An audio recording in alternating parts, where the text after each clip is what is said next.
Hello students, இப்போ நம்ம ராஷ்டிர பாஷாவில் ஏகாங்கியில் first ஏகாங்கி பகுகிவிதா அதை பற்றி நம்ம பார்ப்போம். அதை எழுதினவர் ஸ்ரீ வினோத் ரஸ்தோகி. இதில் இது ஃபுல் ஏகாங்கி இருக்குது. நம்ம எக்ஸாம்க்கு எழுதுறதுக்காக சாராம்சம் மட்டும் நம்ம பார்ப்போம். பகுகிவிதா இதனுடைய சாராம்சம் இப்போ பார்ப்போம். பகுகிவிதா एक सामाजिक एकांगी है, ஒரு சமூக ஒரு நாடகம். இது यह एकांगी विनोद रस्तोगी, इसे எழுதினவர் विनोद रस्तोगी. उन्होंने इस एकांगी में यह कहा है कि बेटी और बहू में अंतर नहीं होना चाहिए. இந்த ஏகாங்கில் அவர் என்ன சொல்லியிருக்காரு?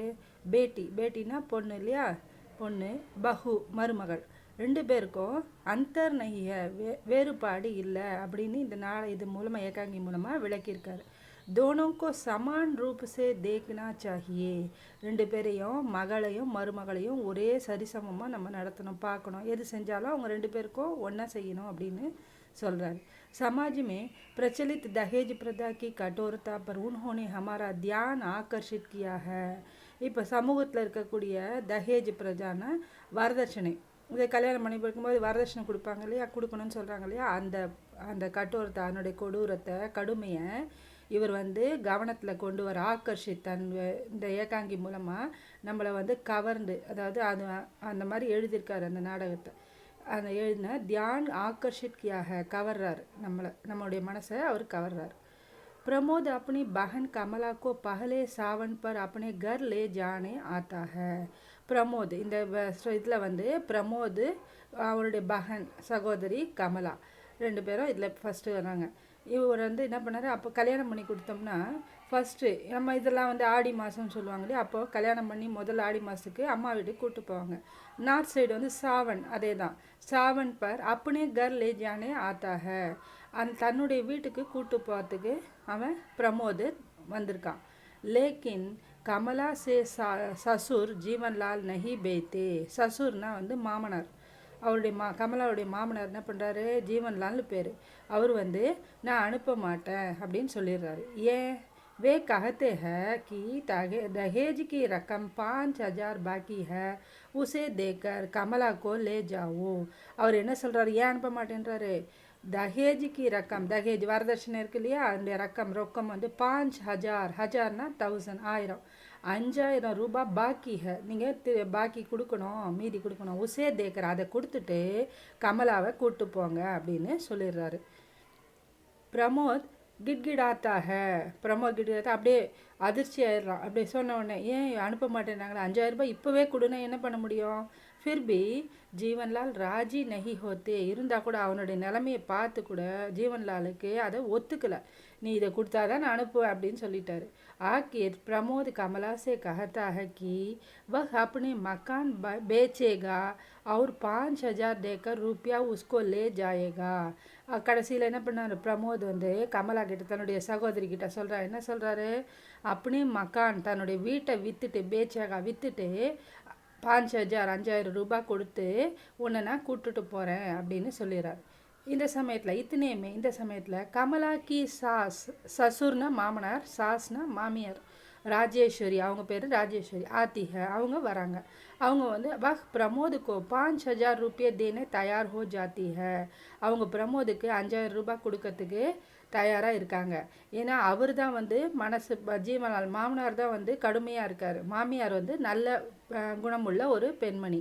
அதனால் அவன் என்ன பண்ணுறா, இவளுடைய நிலைமையை பார்த்து, நான் 5,000 ரூபாய் கொடுக்குறேன், நீ வீடெல்லாம் விற்க வேணாம், நான் கொடுக்குறேன், நீ கொண்டு போய் அவர்கிட்ட கொடுத்துட்டு நீ கூட்டு போ அப்படின்னு சொல்கிறார். इसी समय கமலா का पति ரமேஷ் आता है. இந்த சமயத்தில் கமலானுடைய ஹஸ்பண்ட், கணவர் ரமேஷ் வரான். वह अपनी बहन गौरी को पहले सावन पर ले आने गया था. அவன் எங்கே வெளில போயிட்டு வரான்னா, அவனுடைய சகோதரி கௌரி, அவளை சாவன், இவளை மாதிரி அவனும் ஒரு அண்ணன் இல்லையா, சகோதரன் இல்லையா, அதனால் அவனை கூட்டு வரதுக்கு அவங்க வீட்டுக்கு, அவங்க மாமியார் வீட்டுக்கு போயிருக்கான், கௌரியோட மாமியார் வீட்டுக்கு. லேக்கின் உஸ்கே சாத் கௌரி நஹி ஆயி, ஆனால் அவன் கூட கௌரி வரலை. ஏன்னா தஹேஜுக்கு கமிக்கே காரணம் உஸ்கி விதாயி நஹி ஹுயி.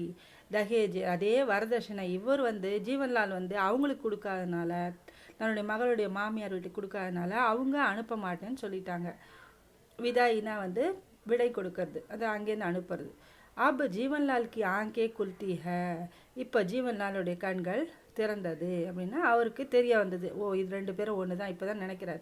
உनको मालूम होता है कि बेटी और बहू में भेद नहीं है. இப்போ தான் தெரிய வருது அவருக்கு, மகளும் மருமகளும் வேறுபாடே கிடையாது, வித்தியாசம் கிடையாது.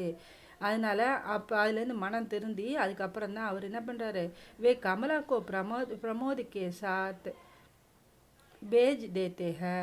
அப்போ கமலாவை வந்து அவங்க அண்ணன் பிரமோதோட அவங்க வீட்டுக்கு அனுப்பி வைக்கிறாரு. இதில் வந்து இது வந்து ஷார்ட்டாக நம்ம வந்து இது எக்ஸாமுக்காக நம்ம ஸ்டோரி சாராம்சம் எழுதுகிறோம். இதுலேருந்து நமக்கு கேரக்டரும் வரும். கேரக்டர் யாருன்னு இப்போ ஜீவன்லால், ராஜேஸ்வரிலாம் இருக்காங்களே அவங்கள பற்றியும் கேரக்டர்ஸு நமக்கு வரும். ஹலோ ஸ்டூடெண்ட்ஸ், இப்போ நம்ம ஏகாங்கி பஹு கி விதால கேரக்டரை நம்ம பார்ப்போம். जीवनलाल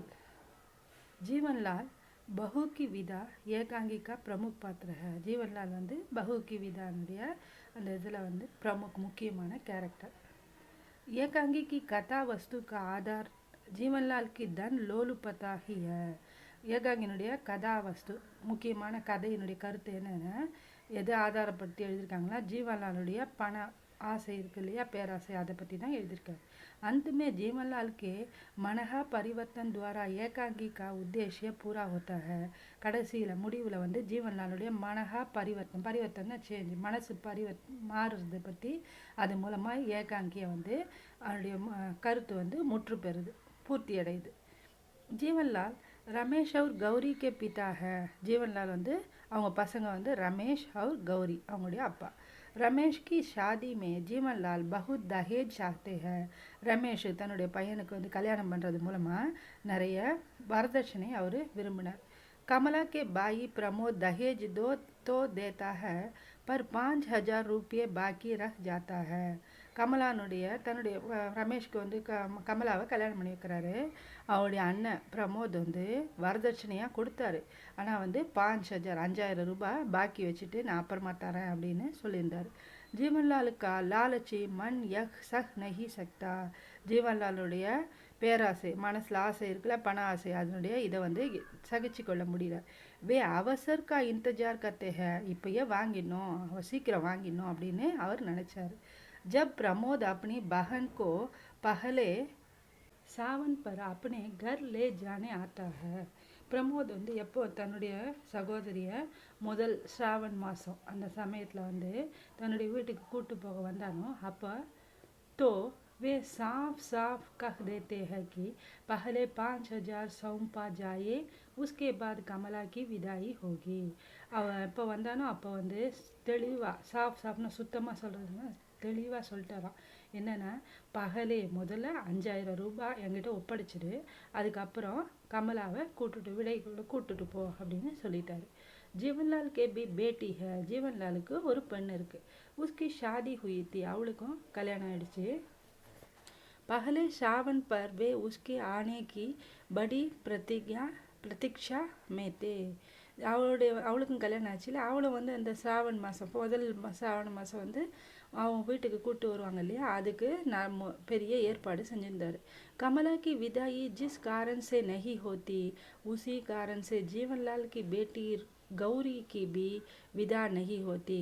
கமலாவுக்கு வந்து எப்படி விடை கொடுக்காம எந்த காரணத்தினால விடை கொடுக்காம இந்த நின்றுதோ அதே காரணத்தினால்தான் ஜீவன்லாலுடைய மகள் கௌரிக்கும் அந்த தடை ஏற்பட்டது. என்னன்னு வரதட்சணை கொடுக்கல. தபி உன்கோ ஷராஃபத் இன்சானியத் ஆதி சீஜை யாத் ஆத்தி ஹை. தன்னுடைய எல்லா இதுவும் அவர் செஞ்சதெல்லாம் ஞாபகம் வருது. உன்ஹே கஹரி சோட் லகத்தி ஹை. அதனால் என்னாச்சு, அவருக்கு ஆழ்ந்த, கஹரினா டீப்புன்னு ஆழ்ந்த பெரிய காயம் வந்து மனசில் ஏற்பட்டது. இசி சோட்டுக்கா பரிணாம் உன்கா மண் பரிவர்த்தன் ஹை. இந்த அடிப்பட்டதுலையே காயத்துக்கு பரிணாம மருந்து, அவருடைய மாற்று மருந்து என்னது, உன்கா மண், அவருடைய மனசு பரிவர்த்தன் மாற்றம் ஏற்படணும். வே மான்தே ஹை கி பேட்டி और बहू में भेद नहीं है. இப்போ தான் அவருக்கு தெரிய வந்தது, பேட்டி மகனும் சரி மருமகளும் வேறுபாடு கிடையாது. வே கமலா கோ உஸ்கே பாய் கே சாத் பேத்தே ஹை. அப்போ தான் அவர் மனசு மாறி அவர் என்ன பண்ணார், தன்னுடைய மருமகள் கமலாவை அவருடைய சகோதரன் கூட அனுப்பி வச்சார். இதுதான் அவருடைய அடிப்பட்ட காயத்துக்கு அவருக்கு மருந்தாக இருந்தது. அடுத்த கேரக்டர் வந்து ராஜேஸ்வரி. राजेश्वरी बहू की विदा एकांगी का प्रमुख पात्र है. இது ஒரு ராஜேஸ்வரியும் ஒரு முக்கியமான பாத்திரம் கேரக்டர். वह जीवनलाल की पत्नी और रमेश की माँ है. जीवनलालுடைய ஒய்ஃப் மனைவி, ரமேஷனுடைய அம்மா. आम तौर पर सास अपनी बहू के विषय में काफ़ी कठोर रहा करती है. நமக்கு எப்பயுமே எப்படி இருக்கும், பஹு தன்னுடைய மருமகள் மேலே விஷயத்தில் போதுமான மாமியார்லாம் எப்படி இருப்பாங்க, கடுமையாக தானே இருப்பாங்க. லேக்கின் ராஜேஸ்வரி இஸ்கா अपवाद है. ஆனால் ராஜேஸ்வரி அதுக்கு எதிர்மாறாக இருந்தா. ராஜேஸ்வரி மமதா கி மூர்த்தி है. ஒரு பெருமை, ஒரு அன்புள்ள, ஒரு பணிவான, நல்ல பெருமை வரைக்கூடிய ஒரு உருவமாக இருந்தா. हर माँ जानती है कि बहू भी किसी माँ की बेटी है. ஒவ்வொரு அம்மாவும் தெரிஞ்சுக்கணும் என்னென்னா, பஹு மருமகள் கூட ஒரு அம்மாவனுடைய மகள் தான் அப்படின்னு தெரிஞ்சுக்கணும். जैसे राजेश्वरी गौरी की राह देखती है, वैसे ही कमला की माँ भी उसकी राह देख रही होगी. எப்படி வந்து கௌரியினுடைய வழியை வந்து வருவா அந்த அப்படின்ட்டு வழியை பார்த்துட்டே இருக்காளோ ராஜேஸ்வரி, தன்னுடைய மகள் கௌரி இந்த வழியாக வருவான்னு பார்த்துட்டு இருக்காளோ, அதே மாதிரி கமலானுடைய அம்மாவும் அவள் வர வழியை பார்த்துட்ருப்பா. इसलिए वह प्रमोद को अपनी ओर से 5,000 देने को तैयार होती है. அதனால தான் அவள் என்ன பண்ணா, பிரமோதுக்கு தான் மூலமாக 5,000 ரூபாய் கொடுக்கறதுக்கு அவள் தயாராக இருந்தா. राजेश्वरी अपने पति जीवनलाल के लालची स्वभाव को पसंद नहीं करती है. ராஜேஸ்வரி வந்து தன்னுடைய கணவன் ஜீவன்லாலுடைய பேராசையான அந்த சுபாவத்தை, குணத்தை வந்து விரும்பலாவ. अंत में जीवनलाल के मन में जो परिवर्तन होता है उसका कारण राजेश्वरी ही है. கடைசியில் அவன் ஜீவன்லாலுடைய மனசில் வந்து மாற்றம் ஏற்பட்டது இல்லையா, அதுக்கு காரணம் ராஜேஸ்வரி தான். பஹுக்கு விதானுடைய கொஸ்டின் ஆன்சர் பார்ப்போம். जीवनलाल ने कमला की विदा क्यों नहीं की. ஏன் அவனுக்கு வந்து விடை கொடுக்கல. दहेज की रकम 5,000 रुपये बाकी है. दहेज வரதட்சணை பாக்கி 5,000 இருந்தது, பாக்கி இருந்தது. அதனால் ஜீவன்லால் கமலாவுக்கு விடை கொடுக்கல. கமலா की सास राजेश्वरी कैसी औरत थी. அவருடைய ராஜேஸ்வரி எப்படி, கமலா की सास राजेश्वरी கமலா மமதா की मूर्ति थी. இதுதான் ஆன்சர். மீது எல்லாம் அந்த கொஸ்டின்லேயே இருக்குது. இந்த மமதா கி மூர்த்தி கைசி எடுத்துகிட்டு மமதா கி மூர்த்தி மட்டும்தான் எழுதணும். கமலா கா பத்தி ரமேஷ் கஹாங் கயா தா. எங்கே போனால் அவனுடைய கமலாவுடைய ஒய்ஃப் ஹஸ்பண்டு ரமேஷ். கமலா கா பத்தி ரமேஷ் अपनी बहन गौरी को ले आने गया था. தன்னுடைய சகோதரி கௌரியை கூட்டு வரத்துக்கு போனான். जीवनलाल क्यों बेचैन हुए. दहेज पूरा न देने के कारण गौरी की विदाई नहीं हुई. ஏன் மனசு அப்படியே சஞ்சலப்பட்டா, दहेज வரதட்சணை கொடுக்கறனால தன்னுடைய கௌரி பெண் கௌரிக்கு விடை கொடுக்கல. एक बात सुनकर जीवनलाल बेचैन हुए. இப்போ ईआरसी பஹுக்கு விதால ईआरसी அப்படின்னா, मेरे नाम जो दब्बा लगा. இந்த மாதிரி இந்த லைன்ஸ் வந்து அதுலேருந்து எடுத்து கொடுத்துருப்பாங்க. இதுக்கு வந்து சந்தர்ப்ப, வியாக்கியா, விசேஷ்தா 3 எழுதணும். சந்தர்ப்பத்தில் என்ன எழுதணும், யஹ் வாக்கியா. இது வந்து எந்த இதுலேருந்து, பஹுக்கு விதா நாமக் ஏகாங்கி சே தியா கயா. இது எந்த நாடகத்துலேருந்து வந்திருக்குன்னு எழுதணும். ஏகாங்கிக்கார், இது எழுதினவர் யாருன்னு, ஏகாங்கிக்கார் ஸ்ரீ வினோத் ரஸ்தோகி ஹே. இந்த மாதிரி இது எதுலேருந்து வந்திருக்குன்னு எழுதணும், இது யார் எழுதுனதுன்னு எழுதணும். அதுக்கு அடுத்தது எந்த प्रमोद जब अपनी बहन कमला को पहले सावन पर घर ले जाने आता है. எப்போ வந்து அந்த இந்த வரிகள் எப்போ சொன்னதுன்னு எழுதணும். பிரமோத் வந்து தன்னுடைய சகோதரி கமலாவை வந்து சாவன் மாதத்தில் வந்து வீட்டுக்கு கூட்டு போக வந்தான். தப் ஜீவன்லால் பிரமோத் से यह वाक्य कहते हैं. அப்போது ஜீவன்லால் வந்து இந்த வார்த்தையை சொல்கிறாருன்னு மேலே இருக்கிறதுக்கு அது மீனிங் அது. அப்புறம் வியாக்கியா, இதனுடைய அந்த வரியினுடைய விளக்கம் என்னது, என்ன சொன்னார் அவர், அப்போ சொன்னார், யார் சொன்னதுன்னு எழுதுகிறோம். என்ன சொன்னார், जीवनलाल का विचार है. அவருடைய எண்ணம் என்னென்னா, कमला की शादी के समय बारातियों का उचित आदर नहीं हुआ, इस कारण उनकी बिरादरी में उनका अपमान हुआ. அவருடைய ஷாதி, கமலாவுடைய இதில் வந்து கல்யாணத்தில் பராத்தி அந்த விருந்தில் வந்து மரியாதை சரியாக கொடுக்கல, அந்த காரணத்தினால எனக்கு அவமானம் ஏற்பட்டதுன்னு அப்படின்னு அவர் சொல்கிறாருன்னு இதில் கொடுத்துருக்காங்க. அடுத்தது விசேஷ்தா, दहेज प्रथा देश की एक बड़ी समस्या है. दहेज என்னுடைய என்ன விசேஷம் இந்த நாடகத்தில், दहेज प्रथा வரதட்சணை வந்து நாட்டினுடைய பெரிய ஒரு சமூக என்னது சமூக இதுவாக இருக்குது, விரோதமாக இருக்குது சமூகத்துக்கு. இசே ஜட் சே மிட்டானா चाहिए. வேரோட பிடுங்கணும், நமக்கு வேரோட பிடுங்கினா தான் நல்லது நடக்கும் அப்படின்னு இதனுடைய முக்கியத்துவம் இம்பார்ட்டன்ஸ் சொல்கிறாங்க. அடுத்து सेकेंड ERC इन मोतियों को मूल्य समझने वाला यहाँ कोई नहीं है, पानी से पत्थर नहीं पिघल सकता. இந்த மோத்தினா முத்துனுடைய மூல்யம், முத்துனுடைய இது தெரியாது அப்படின்னு சொல்கிறாங்க இல்லையா. எல்லாருக்கும் தெரியாது முத்துனுடைய அவசியம், அதனுடைய இம்பார்ட்டண்ட்டு, அதுதான் சொல்கிறாங்க. வாக்கிய அதே தான் முதல்ல சொன்னோம் இல்லையா. சந்தர்ப்பம் எதில் எந்த நாடகத்துலேருந்து கொடுத்துருக்காங்க, யார் எழுதுனதுன்னு நம்ம எழுதணும். எப்போ சொன்னது, பிரமோத் அப்படி பகன் கமலா சே இஸ் தரஹ் கஹதா ஹை. பிரமோத் வந்து தன்னுடைய சகோதரி கமலா கிட்ட இந்த மாதிரி சொல்கிறான். அதுக்கு விளக்கம் என்னது அந்த லைனுக்கு, जीवनलाल சொல்கிறாரு, कहते हैं दहेज की बाकी रकम 5000 रुपये देने के बाद कमला को ले जाओ. 5000 ரூபாய் கொடுத்துட்டு எனக்கு கமலாவை கூட்டு போன்னு சொல்கிறாரு. இதை கேட்டவனே சுனுக்கர் கமலா ரோத்தி ஹே, கமலா வந்து அழறா. தப் பிரமோத் कहता है, அப்போ பிரமோத் சொல்றா, இன் லோகோங்கோ இந்த மக்களுக்கு மண் பத்தர் பன் கயா ஹை, மனசு வந்து கல்லாயிடுச்சு. பத்தர்னா கல்லாயிடுச்சு. துமாரே ஆன்சு ஜெய்சே மோத்தியோं का महत्व नहीं जानते. இந்த உன்னோட கண்ணீர் வந்து இந்த முத்துக்கள் போன்ற இந்த கண்ணீர் வந்து இந்த முக்கியத்துவம் வந்து இவங்களுக்கு தெரியாது அப்படின்னு பிரமோத் வந்து தன்னுடைய சகோதரி கிட்ட சொல்கிறான். இதோட முக்கியத்துவம் என்னது, அதே தான். கட்டோர் ஹிருதயவாலோ மே கருணா பாவ் திக்காய் நெய் கேட்டா, கடுமையான மனசு இருக்கவங்களுக்கு கருணை அந்த உள்ள வந்து தெரியாது. உஸ்கா உள்ளே கிஸ்மே ஹை என்ற அர்த்தம் இதில் இருக்குது.